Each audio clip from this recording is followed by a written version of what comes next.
দেখুন কত সুন্দর পিস পিস করে কেটে রাখা হয়েছে থালির উপরে। এটি হচ্ছে আমসত্ত্ব, ফ্রেশ তাজা আম দিয়ে তৈরি আমসত্ত্ব।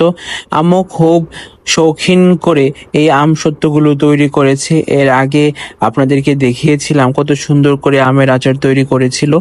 আজকের এই আমসত্ত্বটা দেখে আমার আর লোভ আটকাতে পারলাম না।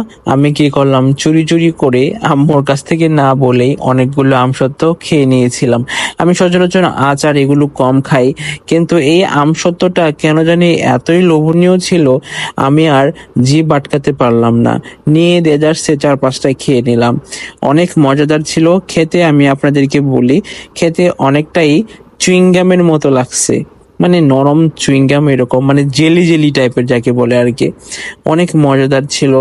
লবণ এত বেশি হয় নাই, ঝাল এত বেশি হয় নাই, সব একবারে নর্মাল ছিল, খুবই মজাদার ছিল।